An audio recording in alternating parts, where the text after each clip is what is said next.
दोस्तों, आज हमारे साथ जो व्यक्तित्व हैं उनका परिचय बहुत बड़ा है। अगर हरियाणा की राजनीति को देखा जाए तो तीन लाल हरियाणा की राजनीति में बहुत प्रसिद्ध हुए हैं। चौधरी बंसी लाल, चौधरी देवीलाल और चौधरी भजन लाल। इन तीन लालों की राजनीति में चौधरी जंगवीर सिंह पंघाल का नाम इसलिए महत्वपूर्ण हो जाता है क्योंकि इन्होंने जो आजीवन राजनीति है वो चौधरी बंसी लाल के खिलाफ की। और एक समय ऐसा आया जब उनके साथ इन्होंने राजनीति की और उन्हीं की पार्टी से ये सांसद भी बने। चौधरी भजन लाल के साथ भी इन्होंने लंबे समय तक काम किया और जहाँ तक मेरी याददाश्त है, इमरजेंसी के दौरान इनकी मुलाकात चौधरी देवीलाल से भी हुई, या ओम प्रकाश चौटाला इनके साथ जेल में बंद थे। तो आज चौधरी जंगवीर सिंह पंघाल जी से पूछते हैं उनके ज़िंदगी के अनुभव, और बहुत रोचक जानकारी आज आपको मिलने वाली हैं। नमस्कार अंकल जी। नमस्ते जी। अंकल जी, सबसे पहले तो ये बताओ कि आपका राजनीति में से आने से पहले आप क्या करते थे और आपका गांव कौन सा है, थोड़ा सा परिचय दीजिए अपना। देखिए, गांव तो मेरा तो शाम के पास है, खरकड़ी माखवान जी। और मेरी प्रारंभिक शिक्षा भी प्राइमरी स्कूल अपने गांव खरकड़ी माखवान से हुई। फिर इसके बाद मैं 5वीं से और 10वीं तक मैं, उस वक्त गवर्नमेंट स्कूल नहीं हुआ करते थे, डिस्ट्रिक्ट बोर्ड हुआ करता था जी। और हमारे स्कूल का नाम था district board high school Tosham. अच्छा। तो वहाँ से मैंने जो है ना, वहाँ हॉस्टल भी पढ़े, तो पैदल जाया करते काम से। बहुत संकीर्ण रास्ते हुआ करते थे, कटीले रास्ते हुआ करते थे। और गर्मियों में तो खास कर ऐसा था कि 5 बजे 4 बजे उठ करके सीधे ही स्कूल की राही हो जाते और 7 बजे स्कूल में पहुंच जाते। 6-7 किलोमीटर का सफ़र हम दिल करते थे। इसके बाद में मतलब ये है कि छात्रावास की व्यवस्था हो गई जी। तो 4-5 साल फिर मैंने छात्रावास में भी लगाए। तो मेरी प्रारंभिक शिक्षा हुई। उसके बाद में हमारे क्षेत्र में जो सबसे अग्रणी शिक्षा के हिसाब से महत्वपूर्ण भी था और प्रसिद्ध भी था, और वाकई शिक्षा की दृष्टिकोण से दयानंद कॉलेज हिसार जो है वो अग्रणी संस्थाओं में से था, और उससे मैंने बीए की डिग्री हासिल की थी। और उसके बाद में बीए डिग्री करने के बाद में चाइना की जो ना लड़ाई हो गई। अच्छा। चाइना के साथ, और हर जगह से ये बात होगी कि आज का युवा मतलब चाइना की लड़ाई में उसका कुछ न कुछ योगदान हो। तो मैंने प्रत्यक्ष योगदान भारतीय लड़ाई ना, हाँ 62 में भारतीय सेना की अगस्त 62 में मैं इनरोलमेंट हो गया एज जीडी सोल्जर। अच्छा। सिपाही के तौर पर। और खुशकिस्मती मेरी ये थी कि मैं जितना मेरा जो अरसा मिलिट्री का रहा वो सारा ऑपरेशनल एरिया में रहा। अच्छा। JNK में रहा। और JNK में उसी वक्त 62 की लड़ाई के फ़ौरन बाद में ही 65 की लड़ाई पाकिस्तान से हो गई थी। अच्छा। पाकिस्तान की लड़ाई में हमने आमने सामने कम्बैक्ट फाइटिंग भी की। अच्छा। और पाकिस्तान की 2 चौकियाँ, राजा और रानी चौकियाँ हमने कब्जा में ली। राजा रानी चौकी आपकी रेजिमेंट ने कब्जा में? हमारी रेजिमेंट ने उसके ऊपर कब्जा किया था जी। और उसके बाद में फिर जो है ना ताशकंद एग्रीमेंट हो गया, ताशकंद एग्रीमेंट में हो गया। उस वक्त दिमाग में एक बात आई कि इतना खून खराबा हुआ है और इंटरनेशनल दबाव के आगे शास्त्री जी ने ये जो फैसला किया है वो उनकी आत्मा के विपरीत हुआ है।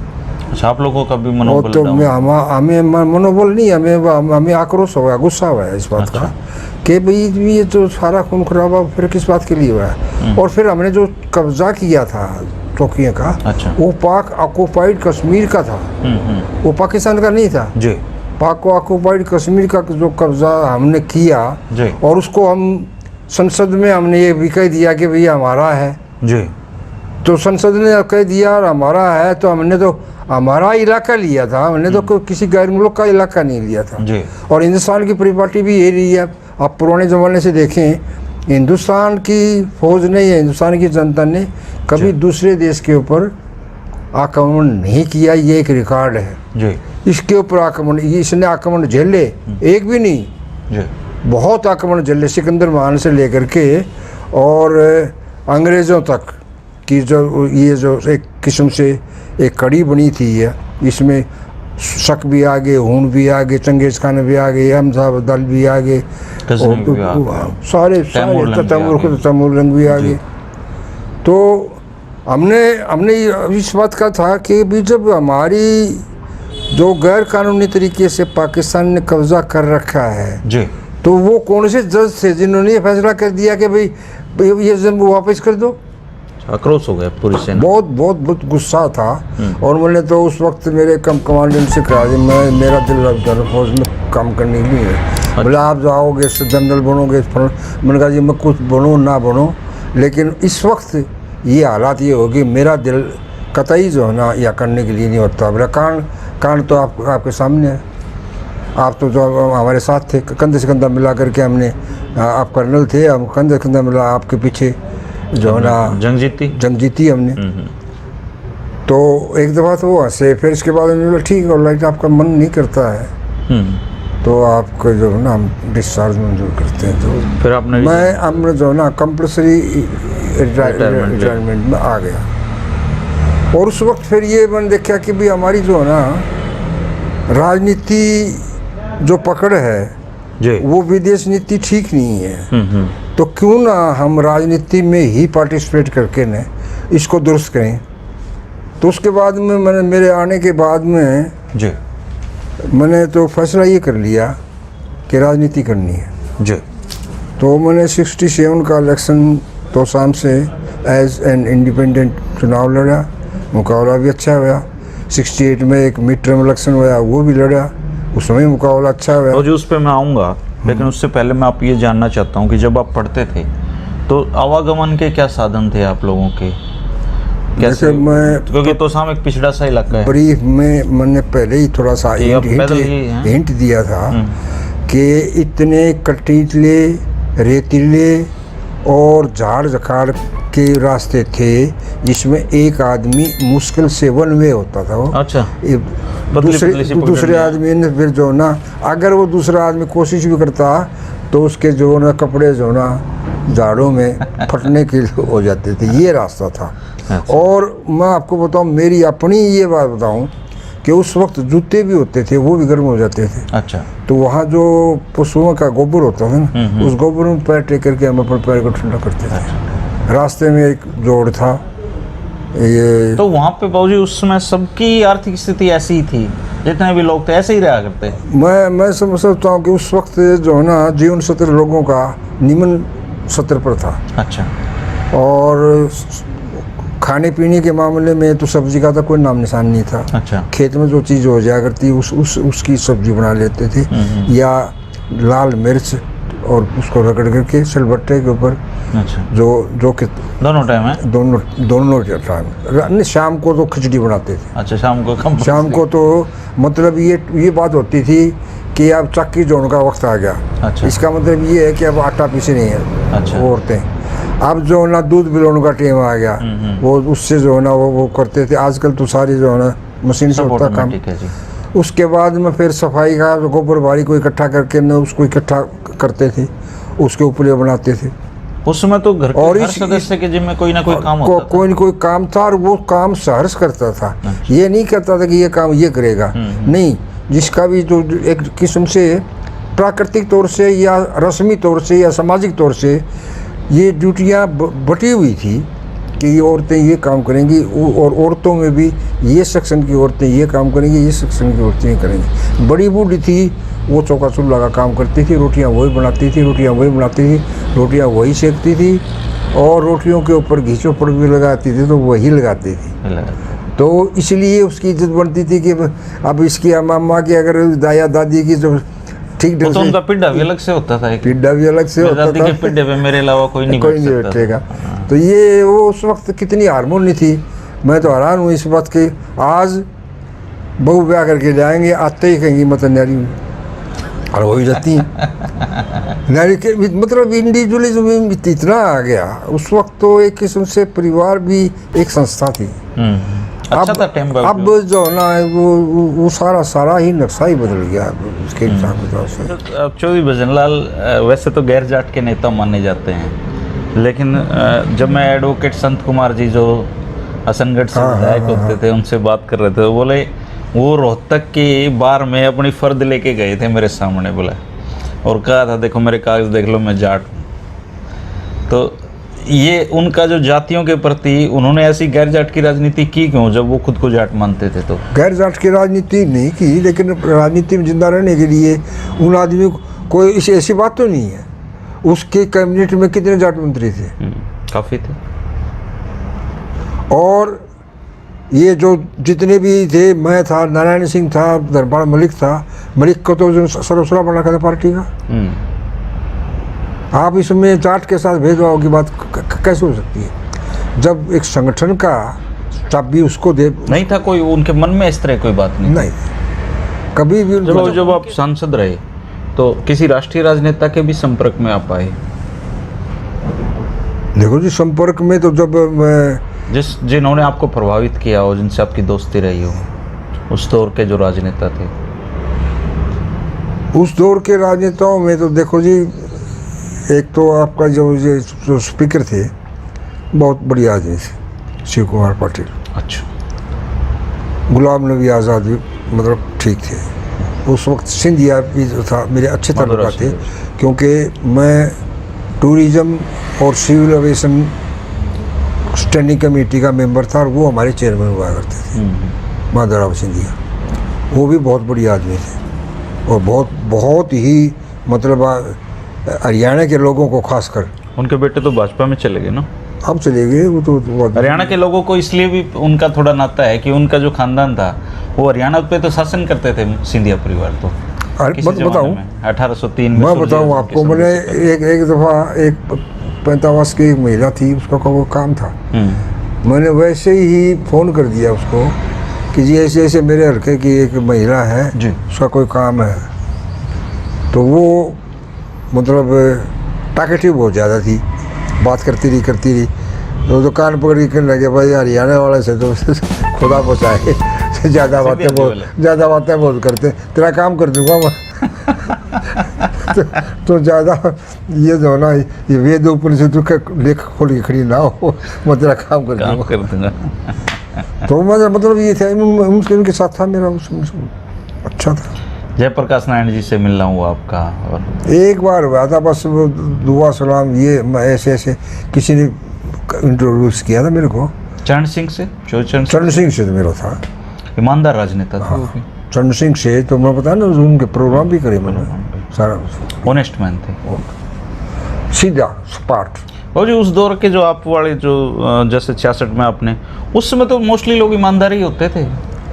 बेईमानी का तो कोई मतलब सबक ही नहीं सीखा था। तो कब आया ये धनबल का जमाना, कब आया? ये आया जमाना आपका 77 के बाद में, 77 के बाद जनता पार्टी का राज बना। अच्छा। उसके बाद मतलब कपाट खुलते गए। अब तो जो ना छत भी पड़ गई, तब तो कुआरे खुले थे, अब तो छत फट गई। अब तो कोई बचाने वाला ही नहीं है। अब तो ढोंगी, बहरूपिये, झूठे, चालबाज, मक्कार, धोखेबाज, इन आदमियों के ये राजनीति में क्या क्या रिजल्ट लगाऊँ मैं इनके लिए। तो उस समय तो आप चुनाव प्रचार जीप वगैरह एक आधी होगी, उस ज़्यादा थोड़ी थी। 66 में 67 में 67 में शुरू में मेरे पास एक ट्रैक्टर था। ट्रैक्टर पे गांव में वोट मांगने जाते थे। और ये चौधरी बंसीलाल किस चीज़ में जाते थे? इनके पास एक जीप थी। अच्छा। और उस जीप में भी मेरे ख्याल में वो दो एक आदमी घूमया करते, बाकी तो गणा जुगाड़ था नहीं। जीप थी वो भी मतलब फौजी कोटे से जो एमपी को मिलती है ना, वहाँ से ली हुई। इमरजेंसी में ऐसा नहीं लग रहा था कि यहाँ से पता नहीं जिंदा जाएंगे कि नहीं जाएंगे? और तो आपने तो ऐसी बात कर दी, इमरजेंसी का तो नाम ही जो ना गलत है। इमरजेंसी में तो कोई मरीज भी नहीं जाना चाहिए। तब तो एक पत्रकार भी बंद थे ना वहाँ पे, ट्यूब बन के, आपके सार जेल में। जॉर्ज फर्नांडिस भी वहीं थे? जॉर्ज नहीं था, राजनारायण था। राजनारायण। राजनारायण था और एक ये मोस्टली पियोनी के ही ज़्यादा थे। और तो तब एक नारा भी चला था, नसबंदी के 3 दलाल, इंदिरा, संजय, बंसीलाल। चला क्या था नारा, तो वो ईजाद भी हमने किया था जेल में। जेल में। नारों ने हरियाणा की राजनीति को बहुत प्रभावित किया, नारे बहुत चलते थे यहाँ पे। देखो बात ये है कि जो नारे होते हैं ना, वो नारे मतलब सीधा कटास ऐसा किया करते थे कि जो एकदम से आदमी को छूता था और आदमी सोचता था ये हाँ वाकई में ये बात हो रही है। नारों ने ऐसा कमाल किए हैं हरियाणा कमाल में। किया। तो बाबूजी आप तो इकलौते ऐसे राजनेता जिन्होंने चौधरी बंसीलाल के भी साथ काम किया, भजनलाल के साथ भी किया और देवीलाल के साथ भी किया। और मनोहर लाल के तो साथ नहीं किया होगा? ना ना ना, डॉक्टर क्या? डॉक्टर राम मनोहर लोहिया के साथ भी किया। आप मान लो ये। अगर सेंटर की राजनीति तो कभी आपकी कितनी उम्र होगी? अब मैं 80 को क्रॉस कर गया। 80 को क्रॉस कर गए। तो देश आज़ाद हुआ तब आप छोटे ही रहे होंगे? देश आज़ाद हुआ उस वक्त मैं 5-6 साल का था। अच्छा, तो ज़्यादा और मुझे याद है मुझे याद है उस वक्त पंडित जवाहरलाल नेहरू तोसाम आए। अच्छा, मुझे याद है वो बात। देखने गए थे आप उनको?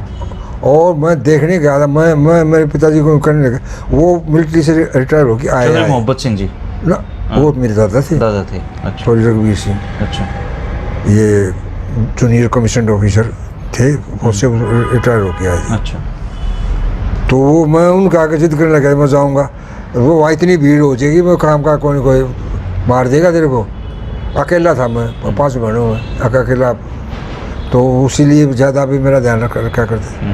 मैंने कहा जी मैं जाऊँगा, और जैसे वो बच्चा जो रूठ जाता है, जब हाथ पर मारता ज़मीन पर लौट कर जो मारा, तो वो अच्छा भाई किसी की ड्यूटी लगाई, इसको खोल पर बिठा के ले जाएगा, खोल बिठा के लाओगा। अच्छा। और खोल बिठा के दिखाओगा। खैर वो अच्छा हट्टा कट्टा था, किसी के वो भोजन मेरे को ज़्यादा था ही नहीं। अब भी आप हल्के फुल्के ही हल्का फुल्का था। तो वो मेरे को खोल बिठाई ले गया। तो फिर वो मुझे दिख नहीं रहा था। मुझे एक बात उसकी पंडित जवाहरलाल नेहरू की अभी तक याद है। देश आज़ादी की दहलीज के ऊपर खड़ा है, अंदर आने के लिए आपको सावधान रहना है। ये चीज़ें हैं, मैं आपके कपड़ों को देख करके महसूस करता हूँ, आपके चेहरे को देख करके महसूस करता हूँ, जवान आदमी की झुर्रियाँ आई हुई हैं, मैं ये नहीं रहने दूँगा। ये बात मेरे अब भी याद है, वो जो ये बात। बाबू जी फिर तो देश को आज़ादी भी मिली और आज़ादी में देश का बंटवारा हुआ और तोसाम क्षेत्र में भी बहुत बड़ी मारकाट हुई थी। वही एक तो हमारे गांव का मार दिया तिल्ली, मुसलमान था। हाँ, जा रहा था, जाते को मार दिया ये? जाते को। अच्छा, गांव वालों ने मार दिया? पता नहीं किसने मार दिया। वो तोसाम से वो इसका मतलब पिनाई का काम किया करता था। एक ही परिवार था? एक ही परिवार था। पूरा परिवार मार दिया उसका ना? अच्छा। पिनाई का काम करके तोसाम से हमारे गाँव आ रहा था। रास्ते में एक वो जोड़ आता है, किसी ने बनी थी, किसने मारा किसी नहीं मारा, बहुत शरीफ आदमी था। सारे यूँ कहते हैं कि भाई इस आदमी को जो मारने वाला है ना जल्लाद है, पता नहीं कौन। वरना हमारे गांव में सिक्के भी हैं, लीलगर भी हैं, तेली भी हैं, अब भी हैं। तो वो बंटवारे में आप लोगों ने जाने नहीं दिए? वो जाने नहीं दिए उनको। अच्छा। सिर्फ उस बात पर उस प्राश्चित करने के लिए उसको मार दिया ना, प्राश्चित करने के लिए। बहुत शरीफ आदमी था रे? बहुत ही शरीफ आदमी था। याद है आपको उनका चेहरा? ना, मुझे याद नहीं। मैं गांव के लोगों की ज़बान से जब मैंने सुना करता कि बहुत से, तो मुझे भी सदमा लगा करता, बच्चा था कि भाई ऐसा क्यों किया। बदमाश आदमी को तो मार दो, ठीक है, लेकिन ये ज्यादा हैं बहुत बंटवारे के दर्द हैं। ये तो बंटवारा बहुत सारे लोग गए उस समय, बहुत सारे लाखों लोग मरे। ओहो कितने मरे, बस पूछो मुझे बात। और दुआ सलाम तक बंद हो गई थी जी। तो वो कहने लगे चौधरी बंसीलाल जी को ले आए यहाँ पार कॉलोनी में तो थे हम। चोई बंसीलाल इधर पार्क कॉलोनी में रहते थे? ना, मैं तो पार्क कॉलोनी में आप पार्क रहता था, कॉलोनी वो में होते रहते हैं। मैंने कहा जी तब तक ये घर बना लिया था उन्होंने विजय निवास? हाँ वो बना लिया था, वो तो बहुत पहले बना लिया। अच्छा अच्छा। वो तो छोटा मोटा काम तो इसने जो ना ये MLA बनाया था उससे पहले ही बना लिया था। अच्छा अच्छा छोटा वो बाद में विस्तार बाद में हुआ था। अच्छा। मैंने कहा जी हम बंसीलाल जी को मेरे पास क्यों यार क्यों गया इतने बड़े आदमी को इस बात के लिए, जब मैंने फैसला ही कर लिया तो बोले आपकी मुलाकात करवा देते हैं। मैं ये ठीक है, जब हमने साथ रहना है हाँ, काम तो करना है, मुलाकात तो करवा देते हैं। मैं चले गया उनके नीचे, वो ड्राइंग रूम था, ड्राइंग रूम में बैठ गया। एक जना बाजा बाजा बाजा गया जी, वो आगे उसी वक्त आ गया, एक सेकंड ही नहीं लगाई। फिर दुआ सलाम हुई। हाँ जी मचौरी साहब, लोग तो जो ना कुछ आपसे लेने के लिए आते हैं, हमने देखा आप लेने के लिए यार, आपने दिया भी बहुत कुछ, व्यक्तिगत तौर से भी दिया है, इलाके को भी बहुत दिया। मैं आपसे कुछ लेने नहीं है, आपको कुछ देने के लिए आया हूँ। जो मेरे पास पूंजी है वो मैं आपको दे रहा हूँ, मेरे और न्यू को है। ठीक है, मैं भी नहीं बोलूँगा, न्यू करके ना चले गए। चलिए शुरुआत होगी बस, इसके बाद में तो फिर रास्ते खुल गए। फिर तो रोज का मिलना जुलना शुरू हो रोज जब तक मैं शाम को चोरी बंसीदार के पास शाम को नहीं जाता रहता ना, उस तक वो सो नहीं पाते थे। इतने वो घुल मिल गए थे, घंटों बातें करते थे। घंटों हज़ार की कोई भी मसला होता था शहर का या इलाके का, मेरी ड्यूटी लगाते थे, जा देख क्या इसमें असलियत क्या है, पता कर मुझे रिपोर्ट देना। इतना कॉन्फिडेंस हो गया। अच्छा। सारा हिसाब किताब। चुनाव जीत गए वो? चुनाव जीत गए, मैं भी जीत गया और वो भी जीत गए। उन्होंने जो चुनाव लड़ा था असेंबली का, मैंने चुनाव लड़ा था पार्लियामेंट का। पार्लियामेंट 2-3 साल 91, 92, 93 3 साल तक तो ठीक चला। 3 साल के बाद में जब यूँ होता है ना कोई बात, ये बात ऐसी है जो मेरे और बंसीलाल के बीच की है, ये मैं बताऊंगा नहीं आप। नहीं, क्या हुआ क्या? वो वही तो बता रहा हूँ मैं। ये तो पब्लिक लाइफ में तो सीक्रेट है नहीं कोई ना। ये तो मैंने जो ना सुरेंद्र को भी नहीं पता इस बात का कि हमारा क्यों क्यों है। अच्छा, आपकी किसी बात में बिगाड़ हो गया उनसे? हो गया था। और वो भी ऐसा अगर मैं कह आया उसने, मैंने कहा जी ऐसी बात है ना तो मेरा आपके पास रहना भी ठीक नहीं है। अगर ऐसी ही बात है नहीं को कि मैं आ गया। ये अचानक हुआ या फिर कुछ दिन लगे इस बिगाड़ होने में? कुछ लोगों का हाथ रहा होगा फिर तो। एक किस्म से एक लॉबी जो थी, उस लॉबी ने बंसीलाल में सारे गुण थे। और अपना जो ना ये लक्ष्मी चंद ने एक बात कही है, वैसे मैं आपको बताऊँ, बड़ी मार्के की बात कही है। एक एक दोष लगा है सब में, देख चांद पर से कोई आदमी जो ना नो वन इज कंप्लीट, कोई न कोई कमी उसमें है। बंसीलाल में सारे गुण थे लेकिन अवगुण भी था। यो अवगुण था कि कानों का कच्चा था, कानों के कच्चे थे। ऐसा तो बाबूजी सारे पॉलिटिशियनों के बारे में कहा। वो होगा, लेकिन मैं तो उनकी बात करता हूँ, मैं सारे देश की बात नहीं करता, जो मेरे साथ बीती वही बात मैं करता हूँ। तो जरा उसके बाद में जो है ना ऐसी बात नहीं है हमारा बिगाड़ होया। उसके बाद में हमने सुरेंद्र की मदद करी, बंसीलाल की मदद करी जी, किरण की भी मदद करी। कटुता हमारी रही नहीं, बात पर थी, एक ही बात पर थी कि भाई तो ठीक है, आप बंसीलाल भी संयम में रहा, मेरे बारे में कुछ नहीं कहा कभी, कहीं स्टेज के ऊपर आज तक उन्होंने कोई भी गलत नहीं बोला? नहीं बोला, और नहीं मैं बोला कि मैं क्यों आया। तो ये जो ना हमारा जो एक किस्म से इन बिटवीन बंसीलाल मैटर था ये जी। ये तो आपने अविपा छोड़ने का फैसला कर लिया? मैंने फैसला कर लिया। फैसला करने के बाद में वो ताक में थे बंसीलाल एंड कंपनी, या तीसरे, क्योंकि इसके 3-4 MLA जो थे या तीसरे लाल की एंट्री होती है। हाँ, वो ताक में थे ही। इसके ये जो कुछ एमएलए 3-4 एमएलए तो जालिए थे ना, उसमें एक अपना धर्मपाल सांगवान भी था।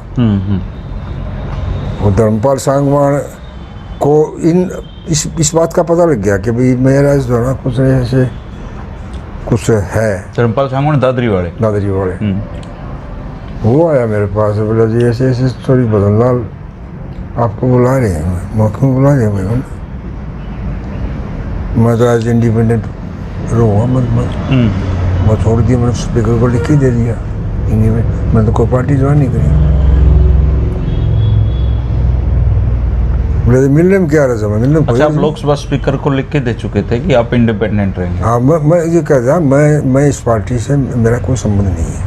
हरियाणा विकास तो बाबूजी उस समय ये कानून नहीं था क्या कि जिस पार्टी से आप चुनाव जीते अकेला अगर कोई था, वैसे तो एक सांसद कोई टू थर्ड का था वो उसमें तो, क्योंकि 84 में ही राजीव गांधी ने बना दिया था। हाँ, लेकिन आप अकेले थे सांसद? अकेले थे उसमें इसलिए कोई ये आप किसी को भी ये अप्लीकेबल नहीं था।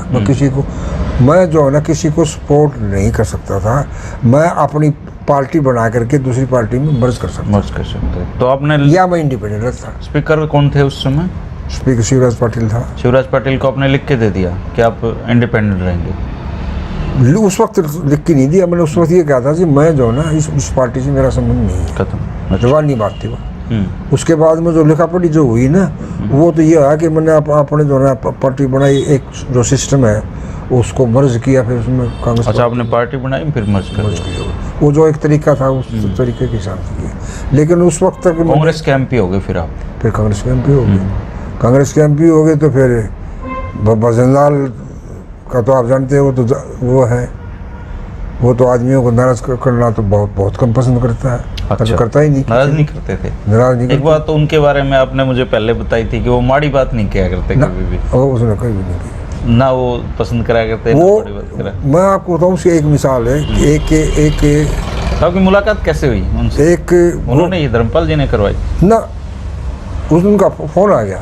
अच्छा। धर्मपाल को तो मैंने इनकार कर दिया। मैंने कहा मैं बीच में नहीं लेता भाई, मैं भजनलाल को तेरे से ज़्यादा जानता हूँ। अच्छा। मेरे को बीच में किसी भी चल की कोई ज़रूरत नहीं है। मैंने उससे बात करनी होगी मैं कर लूँगा। हाँ, उन्होंने जाके ये बात बता दी होगी, उन्होंने फ़ोन कर लिया? उन्होंने फ़ोन कर लिया। तो बोला जी मैं मेरा कहना देता हूँ कोई नहीं, आपको होगी तो आप ही जाएंगे, इनकार भी नहीं है। बात हुई, बात होने के बाद में फिर तो कर उसमें हुआ, काम भी खूब गया। फिर उन्होंने कांग्रेस पार्टी छोड़ दी, जब मैंने छोड़ भी दी, काम दिखी किया, वो रहे इतने। इसके बाद में जो है ना ये जो इसका वारिस बना कुलदीप बिश्नोई, इससे मेरी नहीं बनी। इसके बाद में जो है ना भजनलाल के डेथ के बाद में मैं जो है ना उसको एक तरह से राजनीति से संन्यास ले लिया। मैं तो 15 साल से यही देख रहा हूँ आपको, यही अब मैं गया ही नहीं।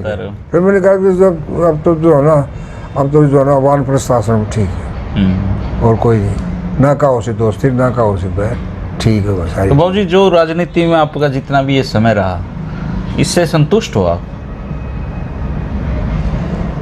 देखो जी, राजनीति में संतुष्ट तो नहीं, असंतुष्ट भी नहीं हूँ, लेकिन एक कसक है मेरी कि जितना लोगों ने मेरे को बनाया था ना, उतना मुझे टाइम नहीं मिला।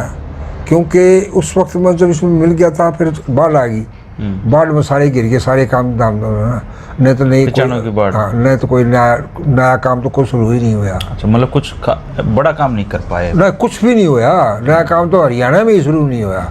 जो काम पद का बन रहा था उसको मेंटेन करने में ही लगे रहे। एक तो ये कसक रहेगी कि जो काम हम भिवानी में करना चाहते थे अपने इसमें, वो काम मैं नहीं कर पाया। ये तो मेरी जो ना इसकी मेरे साथ ही जाएगी, ये मेरी ये जो इच्छा थी, कसक थी। क्योंकि अब चुनाव तो आप लड़ेंगे? चुनाव तो मैंने लड़ना नहीं। अब मैं चुनाव नहीं लड़ूंगा तो मैं काम भी नहीं कर पाऊँगा। और जो मेरे दिमाग में नक्शा था करने का, मेरे दिमाग में लक्ष्य कई थे। सबसे पहले तो ये था कि इसके साथ साथ जो ये किसानों को जो तकलीफ हो रही है कनेक्शन लेने में, ट्यूबवेल लेने में, एक तो ये। दूसरी जो यहाँ इंडस्ट्री लगनी थी वो इंडस्ट्री जो है ना अप्लाई नहीं कर गई थी, एक दो लगी थी, एक आधी फेल भी हो गई थी।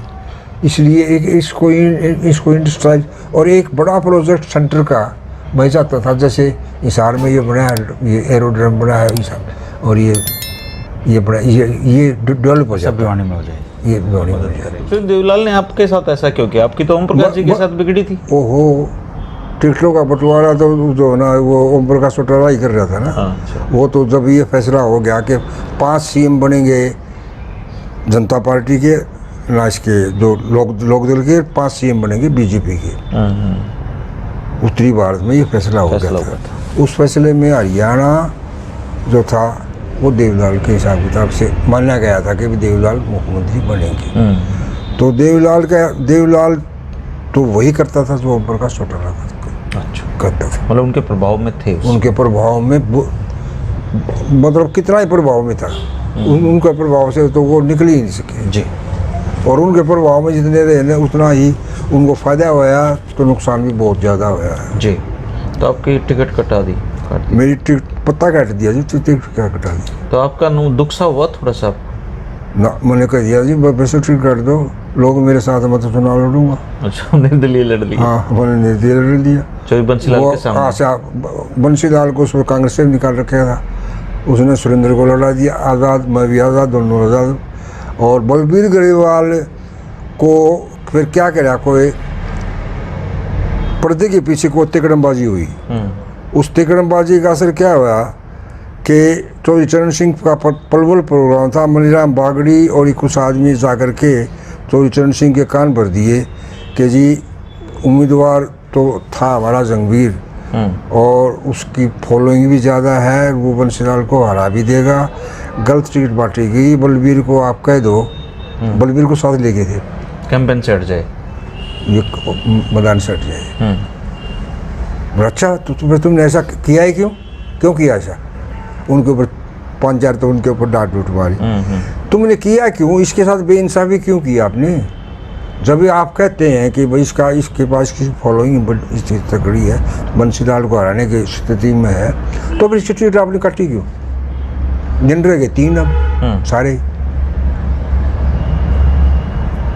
कहाँ है बलबीर? बुलाओ बलबीर को बुला लिया। बलबीर मैदान से हट जा भाई, मदद कर इसकी जंगवीर की। जब मेरा ऐसा था, उससे पहले चौधरी चरण सिंह से भी ठीक था, क्योंकि चौधरी चरण सिंह का जब इसने बीकेडी बनाई थी उस वक्त मैंने हरियाणा में और ख़ासकर भिवानी में, हरियाणा में तो मैं नहीं कहता, भिवानी में मैंने दादरी और आशीष का प्रोग्राम करवाया, भारतीय क्रांति दल के। हाँ। और उसका प्रोग्राम करवा करके सारा जो ना सारा कारोबार, देखभाल, कैंपेन, घूमना फिरना, लोगों को प्रोत्साहित करना, सारा काम मैंने किया था जी। मेरे साथ ये दूसरे भी आदमी थे, ये नहीं कि मैं अकेला था, लेकिन ये टीम जो है ना गठित करने वाला मैं था। और मैंने जो है ना दादरी प्रोग्राम किया और फिर उनका खाना लंच उनका भिवानी किया और लंच करवा करके फिर मैंने आशीष का प्रोग्राम किया। तो थोड़ा बहुत वो मेरी उनसे प्रेम था, दुआ सलाम था, प्रेम था। तो बोला इसके साथ तो आपने बेइज्जती ज्यादती करी है, चुनाव लड़ो भाई, बलबीर मदद करना जंगवीर की। और तो कहीं चले गए। अब बलबीर को भी गुस्सा हो गया, अब बजाय मेरी मदद करने के वो दिल्ली चले गया। अच्छा। मैं उसको ढूंढता फिरूँ, एक दिन मेरा वो ख़राब हो गया, मैं ढूंढता ही फिरूँ कि मैं साथ लेके जाऊँ इसका, कभी तो बैठ गया मेरा हक में। अब तो उसका जनता पार्टी का गुस्सा हो गया, वो गुस्सा हो गया, उन्हें मिला नहीं। एक दिन तो मेरा खराब हो गया, दिन हो गए 2, उससे अगले दिन वो हो गया, तो मुझे बड़ा नुकसान भी हुआ उससे। अगर वो नहीं बैठता, थोड़े से मतों से हारे थे तब। हाँ 10,000 कुछ ना जी, 2100 वोटों से सुरेंद्र सिंह से हार गया था मैं। वो एक दिन खराब ना होता तो 2100 बिल्कुल बिल्कुल। मैंने कहता हूँ कि फिर क्या हुआ, लोगों में एक रिएक्शन बन गया कि जो आदमी सुरेंद्र से नाराज थे आदमी सुरेंद्र के। अच्छा। लेकिन किसी वजह से सुरेंद्र से नाराज थे, 2-4 हज़ार आदमी ऐसे थे, 2-4 हज़ार आदमियों का झुंड था ऐसा जो सुरेंद्र से नाराज थे। सुरेंद्र ने उनको नाराज कर रखा था जी। उन आदमियों ने रास्ता तलाश करना था क्योंकि सरकारी आदमी बन गए थे वह। सुरेंद्र के साथ रह सरकार का मजा लिया था। उन्हें पता जनता पार्टी की सरकार बनेगी और जनता पार्टी सरकार बनेगी तो बलबीर के साथ लग जाओ। यो हारे थे कहा, लेकिन इसका शक्ल दिखा करके तुम अपने काम निकाल लियो, अपना रुतबा बना लियो। तो वो 4-5 हज़ार आदमी बलबीर जी को वोट डलवा, बलबीर जी को वोट बैठने के बाद में भी, प्रचार होने के बाद में भी, मीडिया ने भी कह दिया वो बैठ गया। टेलीग्राम पे पैसे लेके आया था बलबीर को देने के लिए। मैंने कहा जी वो तो चला गया, मेरे को देते, बोला ना मेरे को तो बलबीर को देने के लिए वो रहा था। ना दे मैं, मेरे को तो लोग उसमें मेरे ख्याल से 5-5 हज़ार रुपए की राशि दी थी होगी। कितनी थी मुझे पता नहीं, मैंने ना पूछी भी। मैंने कहा भाई अगर उसको ही देना था तो वो तो बैठ गया, कैंडिडेट तो है नहीं। बोला मैं जमा करा दूँगा, जमा करा दे, मेरे को देना तो मेरे को दे दे, नहीं अगर नहीं देना है वो तो बोला जी उसके नाम से आए तो मैं रन दे हुई। मेरे पास तो बतेरे पैसे आ रहे, लोगों ने दे रखे। अठनी ले ली थी मैंने तो, अठनी ले करके चुनाव लड़ा था मैंने तो कितने रुपये इकट्ठे हो गए थे अठन्नी में? कितने आपको मुझे पता नहीं, मेरा तो वो जो नाम काम चल गया था, मेरा काम चल गया था, मेरी जो गाड़ी रुकी नहीं। ये इतनी बात जरूर है कि मेरी गाड़ी रुकी नहीं। तो वो जो उसमें अठन्नी में काम चल जाते थे हैं? अठनी तो बहुत बड़ी बात थी जी उस वक्त तो। अब तो अठनी का तो कोई मोल ही नहीं। अब तो आप भिखारी को दोगे वो भी नहीं लेगा। तो बाबू जी यहाँ से दो बात निकलती हैं। एक तो ये है कि जब चौधरी बंसीलाल से आपके दुआ सलाम बढ़िया थे तो आपको जेल में क्यों बंद किया उन्होंने? मेरे बढ़िया उस वक्त नहीं थे ना, मेरे तो उस वक्त यूँ था। अच्छा, 72 में मैं देवलाल की मदद करता था, बंसीलाल में मेरे से खुश क्यों होगा? अच्छा, तब मतलब 77 में उसके बेटे के खिलाफ मैं लड़ूँ तो मेरे से क्यों होगा खुश? फिर वो दुआ सलाम भी बंद हो गई थी?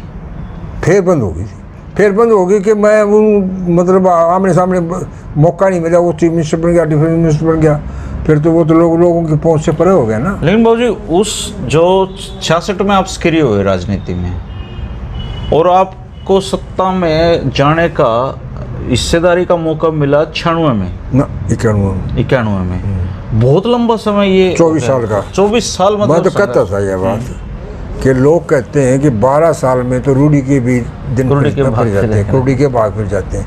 मेरे तो भाई 24 साल भाग वो गुड़े। और वो भी उस आदमी के साथ जिसके खिलाफ आपने राजनीति की। यही बात उसमें एक देखो कारण बना है। मैं उस वक्त 84 में जब इंदिरा गांधी की डेथ हो गई थी जी, उस वक्त मैं मलेरिया से पीड़ित था। तो वहाँ चौधरी बंसीलाल जी चुनाव लड़ रहे थे, मैं हॉस्पिटल में था। मैं डॉक्टर शर्मा ML शर्मा से कहने लगा, वो मेरा ट्रीटमेंट कर रहे थे। मैंने कहा जी अब तो असेंबली लोकसभा भंग होगी और मेरे को यहाँ मत रखो, मेरे को दवाई दे दो, मैं घर पर ले लूँगा। अच्छा, वीकनेस भी काफ़ी आ गई थी। तो उस वक्त चौधरी बंसीलाल के मुकाबले में जयनारायण वर्मा सामूहिक कैंडिडेट बन गया। तो से भिवानी लोकसभा क्षेत्र से। अच्छा, उस वक्त वो सामूहिक सबका, सभी पार्टियों का, सभी पार्टियों के झंडे अपनी जीप गाड़ी पर लगाता था वो। अच्छा, जितनी चाहे जनसंघ हो चाहे और कुछ हो, जयनारायण वर्मा जी, जयनारायण वर्मा सभी पार्टियों के झंडे लगाता था। हालात ऐसे बन गए थे कि जितने जो कांग्रेस के खिलाफ लोग थे, खेमे में बटे हुए थे, वो एकजुट हो गए। अच्छा, एकजुट होने के बाद में चौधरी बंसीलाल भी घबरा गए। कौन सा साल था बाबू जी? 84 का चुनाव। घबरा गए तो उन की आपस में खुसर पुसर हुआ करती थी कि भाई अब तो कोई करामात ही बचा सकती है। उनके जो चिल्ले थे वो बातें करते थे। तो रिलेशन तो उनके आदमियों से मेरे हमेशा मधुर रहे थे।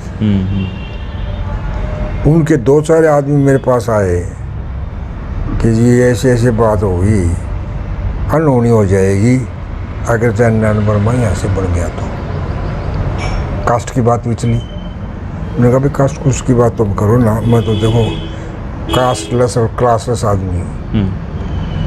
मेरे से एक बात ये करो, मैं हाँ, जो चौधरी जगन्नाथ के साथ छत पे से एक साथ सोते हो हाँ हाँ, और यार हो तो कास्ट तो फिर मायने मैं तो रखती है। कास्ट को मायने नहीं रखती, कास्ट की तो कोई बात ही नहीं है। लेकिन मैं एक बात बताता हूँ आपको, जो मेरे दिमाग में पिंच करती है कि अगर हम बंसीलाल को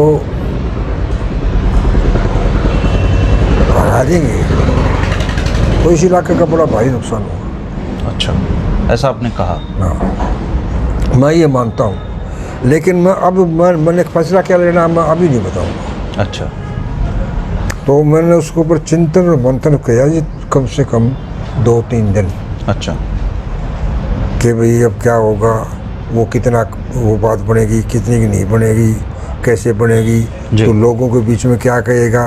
17 साल से तो इसके खिलाफ दोनों लोगों को उकासता रहा है। तो मैं जो ना द्वंद्व में फंस गया, द्वंद्व में।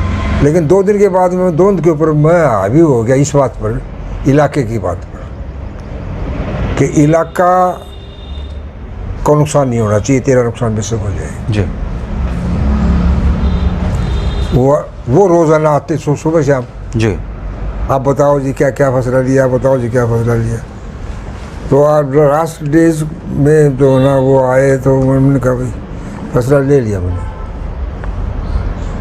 मैं चौधरी बंसीलाल की सपोर्ट करूँगा। अच्छा, आपने हाँ, इलाके के लिए इलाके आपका के मन डोल गया हाँ। और आपने उस आदमी का फैसला करने का फैसला ले लिया जिसके खिलाफ राजनीति की। 17 साल तक राजनीति राजनीति तौर से थी वो। मुझे उन्होंने चैत्रा सदन में दफ्तर बना रखा था यहाँ अखबार वाले के यहाँ। बाद में तो उसका रगड़ा भी खूब लगा, 3 पीढ़ी हुई जेल में, निशा में, हाँ, निशा में, चेतना वाले में। उसी का रिजल्ट था कि उसने तुमने दफ्तर क्यों दिया वहाँ, किसका दफ्तर दिया उन्होंने? देवीलाल। देवीलाल को। तो वहाँ मेरे को वो तो देवीलाल आके कहने लगे भाई आपकी राव वीरेंद्र से भी थोड़ी बहुत बैठ बूठ है, अपने यहाँ प्रोग्राम करवा ले। जी, तो सामने राव वीरेंद्र जो राव इंद्रजीत के हाँ पिताजी, उस वक्त उन्होंने विशाल हरियाणा पार्टी बना रखी थी। तो मेरा उनके यहाँ भी अच्छा नाम था। तो मैंने उनको फ़ोन किया, मैंने कहा जी चौधरी देवीलाल चुनाव लड़ रहे हैं बंसीलाल जी के मुकाबले में जी, और आप पार्टी भी बना रहे हो, तो थोड़ा बहुत मदद इनकी कर दो, तो ज़रूरत पड़ेगी तो हमें भी मदद मिल जाएगी, आपको भी मिल जाएगी मदद। बोला कहाँ फंसा रहा है वो मेरे को इसके साथ, सीधा ये था अक्खड़ सा जवाब। आपकी मुलाकात थी उनसे? बहुत अच्छी, अच्छा, बहुत अच्छी। मैं उनके गुड बुक्स में था। अच्छा, इस इलाके में मैं ही था उसका नंबर 1। तो मैंने कहा जी उस बात को छोड़ दो, आपको तो आना है। बोले आप कहते तो आ जाऊँगा, एक जगह प्रोग्राम करूँगा। मैं कहा जी 2 जगह कर दो, जो हीरो के वोट हुआ। बोला एक ही जगह करूँगा, बीरन में, बीरन सेंटर है हीरो का, इस सड़क मुझे पता है। तो मैंने उनका फिर वो बीरन में प्रोग्राम करवाया। सॉरी देवीलाल ने मुझे कहा था, मैं उनके सामने ही फ़ोन किया था मैंने उनको। अच्छा, तो राव वीरेंद्र एक प्रोग्राम करके गई थी वहाँ। उसके बाद में तो फिर जो है ना मैंने LLB ज्वाइन कर ली।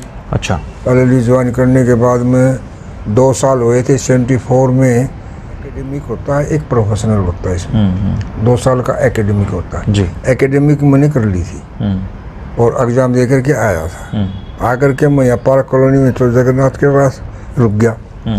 वो नहीं बोला सुबह जाइए गान, कई दिन हो गए जगन्नाथ के पास। हाँ, अच्छा, या पार्क कॉलोनी में। अच्छा, और रुकना तो क्या था, वो छत के ऊपर जो दरी गिर के अपने सो रहे थे, मैं अपना मजे बातें मार रहे थे। कपड़े सपड़े मार रहे। सुबह जो ना थानेदार आया, जगन्नाथ को लेके जाने लगे। मैंने कहा भाई क्यों लेके जा रहे हो? इमरजेंसी की बात, इमरजेंसी की बता रहे हो। छत पे सो रहे थे आप? तो 72 के बाद में तो 74 हो गया ना फिर। हाँ, 2 साल का अरसा, 2 साल में वहाँ लगा दिए। 76 में। जी। तो उस वक्त वो पुलिस वाले उनको ले जाने लगे? ले जाने लगे। मैंने कहा बोले जी आप? मैं आई एम सोल्ड सो जंगवीर सिंह। बोले आपके इंचार्ज थे, हम तो बीकानेर तक आप ढूंढ दे रहे। आपके ना तो टोन लग रहे थे वो हैं। हम तो बीकानेर तक तो तलाश करके आ गए थे, आपके तो इंतजार थी। फिर वो ठीक होगा तो हम थे गए। इधर से ईरान के पास भी एक 5 आदमी भेज रखे थे, वो भी तो आपके पड़ोसी थे। पड़ोसी थे, भी पार कॉलोनी बनाया करते थे वो। तो वो ईरान में वो तीनों को बैठा करके ले गए। उसके बाद में आपने अच्छा परिचय दिया उनको अपना। वो कहते ये मैं तो खुशी वैसे पूछ रहा, मैं क्यों ले जा रहे हो, क्या कर दिया इसने। हाँ। ये तो सिद्ध आदमी, पॉलिटिकल आदमी है, अपने लोगों के बीच में रहता है, अपना मस्त आदमी से अपना शाम को मार के ठहर रहा है, अपना सो जाए ठीक से। कोई बात है, एक हमारा जैसा आदमी आ जाए उसका भी काम चल जाए। खैर नहीं आओ वैसे। उसके बाद में तो फिर मीसा बड़ा, आपके भी मीसा लग गया? चक्कर लगा, मीसा लग गया। हाँ। मीसा लग गया तो मैं ये समझो कि जेल में उस वक्त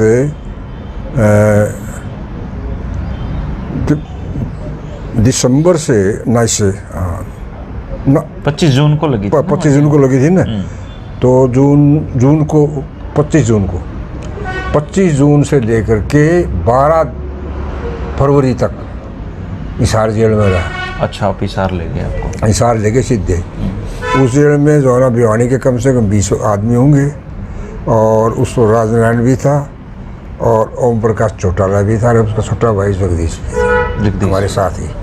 जगदीश को तो जमानत करके ना किसी तरह से चौधरी सुल्तान सिंह से मिला करके सर्टिफिकेटिंग करके जगदीश की तो जमानत करवा दी। फिर ओम प्रकाश चौटाला जी हमारे पास रहे। अच्छा। तो उसको बहुत गहराई से देखा, क्योंकि जो आदमी सुबह से लेकर शाम तक साथ रहता है ना, उसकी प्रोस एंड कॉन्स, उसकी अच्छाई और बुराई सारी सामने आ जाती है। अच्छा, आप लोग एक सेल में रहे? सेल का मतलब ये एक बैरक प्रेमिसेस में, और इकट्ठे रहे? कमरे अलग थे, हाँ। प्रेमिसेस अलग था, उससे बाहर नहीं जा सकते थे। अच्छा। तो सुबह शाम में बैठते उठते थे, शाम को 8 बजे जो होना BBC सुनते थे। मार्क टुली बांग्लादेश से रिपोर्टिंग करता था, कहाँ से करता था पता नहीं, लेकिन 8:30 बजे झूम जाते थे। तो वो और बाकी तो ऑल इंडिया रेडियो पे भरोसा नहीं था? ऑल इंडिया रेडियो पर तो बिल्कुल ही भरोसा नहीं था, सुनते ही नहीं थे। उसके बाद में शाम को जो ना खेलते थे, ओम प्रकाश चौटाला को हम रेफरी बनाते थे। रेफरी? बस सिट्टी आप बजाओगे, गलती हो जाएगी तो। हाँ, क्योंकि वो खेल तो सकते थे, सिट्टी बजाना है काम उनका। कुर्सी मंगवा कर उसको बैठा देते थे। वो वॉलीबॉल खेला करते थे, और तो कोई इतना बड़ा प्ले ग्राउंड था ही नहीं। तो मैंने कहा को गलती करो, सिट्टी बजा दी आप। तो सिट्टी तो खूब बजाई होंगे? सिट्टी तो बजाई थी, फिर हमारी भी सिट्टी बजा दी। फिर आपकी सिट्टी बजा दी? सिट्टी क्या बजाई मैं आपको बताऊं कि ये एक्स MLA ओबरा से चंद्रभान जी और ओम प्रकाश चौटाला दोनों एक दरख्त के नीचे गर्मी हो थे। और श्रीमान जगन्नाथ जी एक खेल थी, खेल में पानी था, नहान हो करके धोती खोप गिर के आने लगे था। इनकी डिस्कशन हो रही थी कम्युनिस्ट पार्टी के ऊपर। अच्छा। कम्युनिस्ट पार्टी ये है, कम्युनिस्ट पार्टी ये है। ओम प्रकाश चौटाला ने कहीं, जगन्नाथ जब उसके नज़दीक से गुजरा तो उसने, ओम प्रकाश चौटाला ने जब ये कम्युनिस्टों के खिलाफ कोई कमेंट्स किया कि कम्युनिस्ट तो जो है ना 5 स्टार होटल के मालिक होते हैं, फलाना होता है, दिखड़ा होता है, वो थोड़ा गुस्सेल था जगन्नाथ। उसने कहा कि भाई तुम कौन से गाइड्स हो? अच्छा। थारे बाकी वो से थारा कौन कमानिया से, इतनी जो रोज़ाना गाड़ी चल रहा है, इतना तेल फूको तुम पुलिस ले आओ।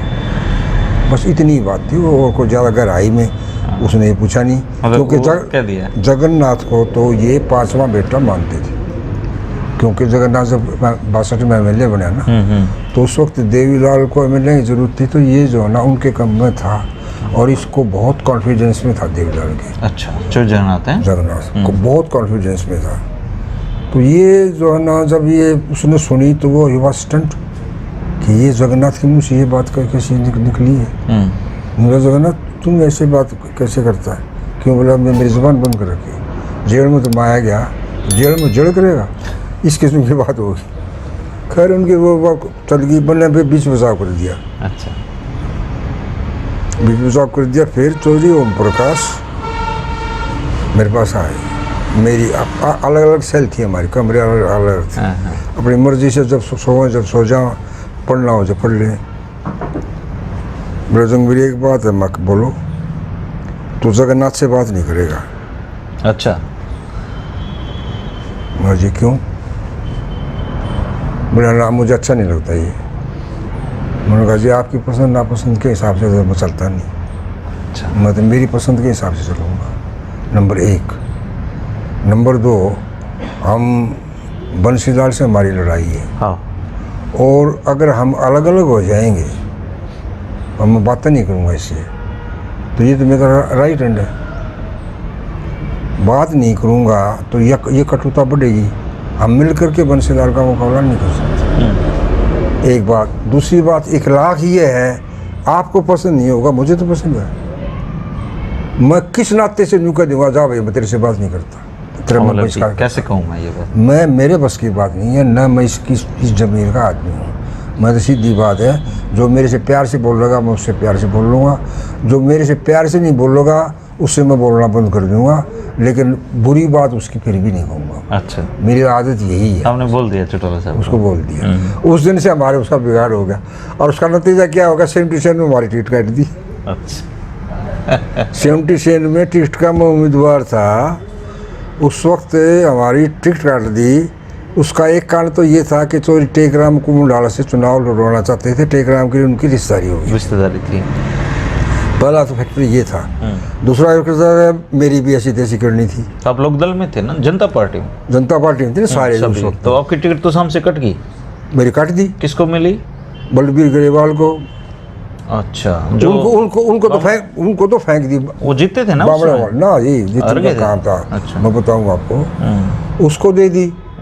उसको क्यों दे दी? क्योंकि चौधरी चरण सिंह के साथ उसके ठीक लाइजन था।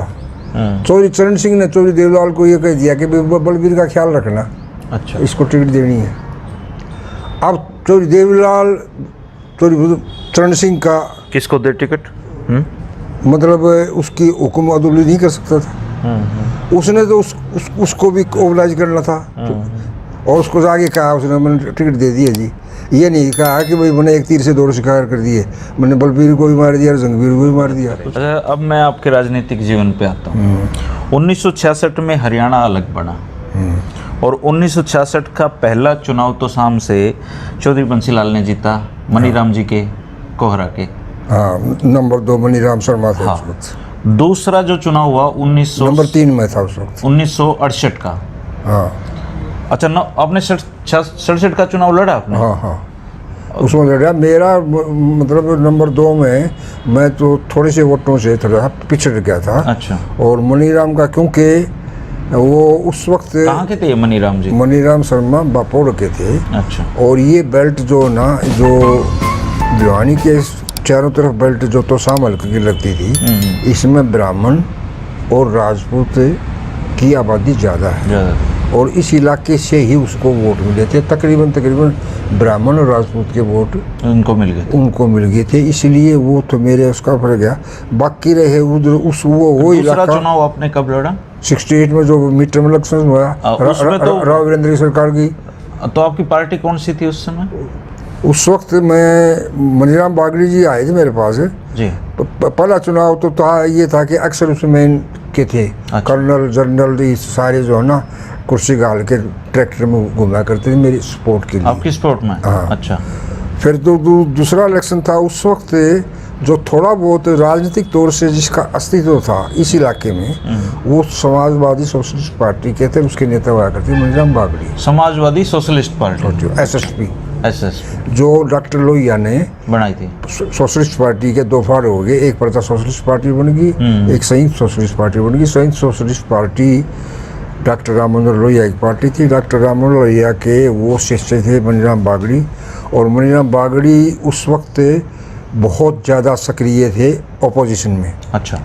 और उसके हिसाब किताब से वो मेरे पास आके कहने लगे कि आप चुनाव हम अपनी पार्टी से लड़ाएंगे। अच्छा। तो मैं लोहिया के विचारों से तो मैं प्रभावित था ही। अच्छा। मिले भी थे कभी? अवसर मिला? बहुत राम मनोहर लोहिया जी से? हाँ, बहुत बार भगवान को प्यारे हो गए जल्दी ही। लेकिन वो उसके विचारधारा और उसके नारे जो स्लोगन लोगों को दिया करते थे, उसके स्लोगन ही उसका जो है ना इलेक्शन मैनिफेस्टो होता था। उसने जो है ना सबसे पहले क्या था, ज़मीन किसकी वो उसकी।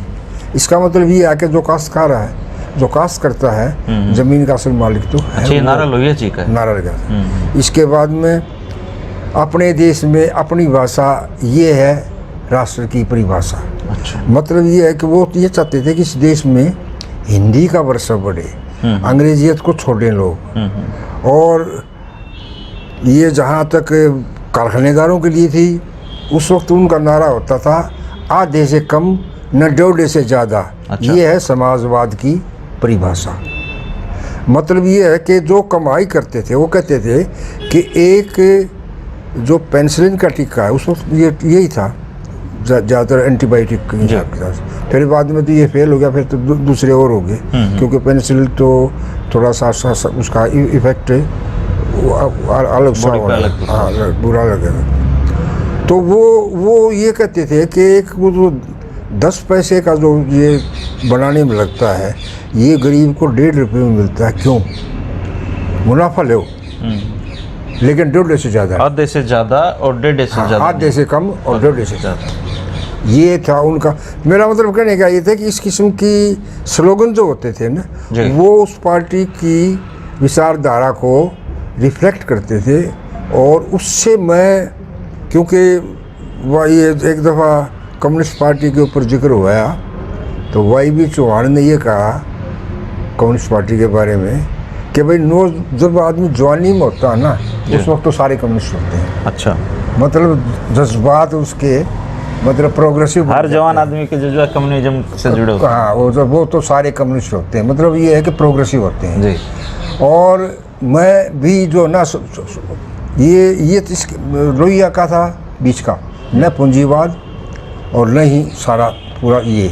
तो इसका बीच का मिक्स्ड इकोनॉमी जो पंडित नेहरू ने चालू की थी जी, मिक्स्ड इकोनॉमी में भी थोड़ा ये था कि मजदूरों की भागीदारी ज़्यादा होनी चाहिए उसमें, मुनाफे में भी। अच्छा। ये उनका तो मुझे ये जो ना प्रभावित करती थी, इसलिए मैंने ये इस किस्म के हालात को देखते हुए मैंने देखा इस वक्त और तो पार्टी को ही नहीं सी, तो उस पार्टी से मैंने चुनाव लड़ा 68 का और 1100 वोट का, मतलब हाँ 1100 कुछ वोटों से आप हारे थे। लेकिन उस समय तक चौधरी बंसीलाल थे, वो कोई स्थापित नेता तो नहीं थे? स्थापित नेता तो नहीं थे, लेकिन एक बात है क्योंकि वो राज्यसभा के मेंबर रह चुके थे और कांग्रेस पार्टी में खासकर गुलजारीलाल नंदा के बहुत करीबी थे वो। और क्योंकि ये जो है ना राज्यसभा में बने थे, तो गुलजारीलाल नंदा का राज्यसभा में आना जाना था, उसका किसी न किसी तरीके से उनका मेल जोल हो गया। और वहाँ जो कांग्रेस हाईकमान थी, वो कांग्रेस हाईकमान में जो मेरे जैसे नए नए आदमी आते थे, वो बंसीलाल के ही गुण गाते थे कि कभी नंदा जी के थ्रू जो ना आपका काम निकल जाएगा, ये नज़दीक है नंदा जी के हैं। तो उस वक्त एक किस्म से एक स्टेटस बंसीलाल का बन गया था। अच्छा, और मैं था बिल्कुल नया, अब नहीं थे मेरे पास नहीं तो कोई। आपकी मुलाकात भी नहीं हुई थी बंसीलाल से उस दौरान? कोई चुनाव में 1-2 दफा दुआ सलाम होती थी। अच्छा, हमारी होती थी? हाँ, दुआ सलाम होती थी, कोई कटुता नहीं थी। आपस में बड़े मतलब खिलखिला करके हंसते थे हम, कभी उसकी बात पर मैं हंसता था, कभी मेरी बात पर वो हंसते थे। और कई दफ़ा मुलाकात भी हो जाती थी, लेकिन जैसे ऐसी थी जैसे ताश का खेल रहे हैं। अच्छा। ठीक है, लड़े इतने लड़े, मेरी तरफ काम कर गई तो भाई ठीक है, हंस पड़ी सारे, उसकी तरफ काम कर गई तो भी हंस पड़ी। अच्छा। तो यही बात थी। इसके बाद और उसके बाद में जो है ना, मतलब हमारी पॉलिटिकली विचारधारा अलग अलग थी, लेकिन सामाजिक तौर से हम जो ना बिल्कुल नज़दीकी थे, क्योंकि उनका गांव और चौधरी, इनके पिताजी मेरे दादाजी के पास आते जाते रहते थे। अच्छा। बड़े मोहर सिंह जी? हाँ, मोहर सिंह जी बड़े अच्छे। और मैंने जो है ना उनको जो है ना चाय लाया करके, मैं बच्चा था, मेरे हाथ में दे दिया करते, जा भाई चाय दिया, मैं दिया करता, नमस्ते करके चाय पकड़ा दिया करता था। तो ऐसे नहीं, सामाजिक तौर से हमारा मतलब। अच्छा, फिर 72 का जो चुनाव था, वो तब तो चौधरी देवीलाल डटे तो आप इस पर आते हैं कि चौधरी देवीलाल का ख़ानदान ने तो चुनाव लड़ने की एक किस्म से हुनर है। अच्छा। वो अंडमान निकोबार से भी चुनाव लड़ सकते हैं, वो सीकर से भी चुनाव लड़ सकते हैं, वो या तोसाम से भी चुनाव लड़ सकते हैं। और अब ओम प्रकाश चौटाला ने एक दिन कहा कि चुनाव तो हमारा जो ना वो है, हमें हार जीत से कोई मतलब नहीं। तो उस वक्त उन्होंने एक किस्म से अपना पॉलिटिकली एक स्टेटस बनाने के लिए एक स्टेप लिया उन्होंने, चाहे वो उसका नुकसान हुआ फायदा हुआ तो आगे की बात है। इसने जो है चौधरी भजन लाल भी यहाँ एक एस्टेब्लिश हो रहे थे, चौधरी बंसी लाल तो थे ही एस्टेब्लिश। उन्होंने सोचा दोनों जगह चुनाव लड़ करके नाम बन जाएगा। उन्होंने आदमपुर से भी पर्चा भर दिया और उन्होंने तोसाम से भर दिया। अब तोसाम से भर दिया, मैं भी उम्मीदवार था। अच्छा, आप भी लड़ रहे थे उसमें? ना, मैं उम्मीदवार था, मैंने कैंडिडेट नहीं बना था मैं। अच्छा। तो उस वक्त वो मेरे पास आए चौधरी देवीलाल, मेरा उस वक्त दफ्तर था सराय चौपटर में, मेरा बागड़ी को लेकर के। मैंने कहा जी ओ भाग धन्य भाग, आप मेरे पास किस लिए आए हो? बोला जी आपने, मैंने फार्म भर दिया था उसको। अच्छा। मुझे पता नहीं था कि चुनाव लड़ेंगे। बोला फार्म उल्टा ले ले। मगर जी फार्म उल्टा के तो मैं तो सर उल्टा करके खड़े हो जाऊंगा, आप जैसे नेता मेरे पास आए। हाँ, तो मैंने बोला अभी 1 मिनट लगाऊंगा मैं, तो मैंने सुना था आपने कहा था, मीटिंग हुई थी जब आपने कहा था कि आपने चुनाव लड़ना है। अच्छा, मनीराम जी को? मेरे को कहा था चौधरी देवीलाल ने। अच्छा। ये जो ना मिंटो ब्रिज के पास में एक रणजीत होटल था, उस रणजीत होटल में हमारी जो ना सारी जो ना कांग्रेस पार्टी के खिलाफ जितनी पार्टियां थी उसमें आर्य समाज भी था। अच्छा। तो उस वक्त ये फैसला कर लिया कि भाई तन्ने तो शाम से आर्य समाज की टिकट से चुनाव लड़ना है आपको, मेरे को। ये बात हो गई थी। अब फिर इसके बाद में जो ना चौधरी देवीलाल का मन बन गया, रात को ही बन गया। मुझे तो ये कह दिया, मैंने आते फार्म भर दिया। फार्म भर दो भाई। हाँ, फार्म भर दो। रात का उसका मन गया, मेरे पीछे वो आगे तो मेरे को आगे करने लगे, विड्रा कर लो। मैंने विड्रा कर लिया, कोई बात कौन सी। मैंने तो मुकाबला अब बंसीलाल जी का और देवीलाल जी का मुकाबला हुआ है। मैंने कहा जी एक बात, मुकाबला क्या हुआ? 20,000 वोटों से आ रहे। मैं बताऊँ, मैंने बताया था बाजी, बात ये थी कि मैं वोट लूँगा और आपको वोट दिलाऊंगा, उसमें ज़मीन आसमान का फर्क है। और आप ये मत करना, हम पूरी ताकत लगाएंगे लेकिन वोट आपके बहुत कम आएंगे, बहुत कम आएंगे। मैं ये नहीं कह सकता कितने आएंगे, लेकिन बहुत कम आएंगे। लेकिन ये ठीक है कि जो ना आप चुनाव लड़ रहे हैं, अच्छी बात है। ये इस इलाके की तकलीफ़ों को तो समझाओगे। हो सकता है कि आगे आपको भी चीफ मिनिस्टर की कुर्सी मिलिएगा, हो सकता है कि आपको चीफ मिनिस्टर की कुर्सी मिल जाए, तो इस इलाके का ख्याल रखना।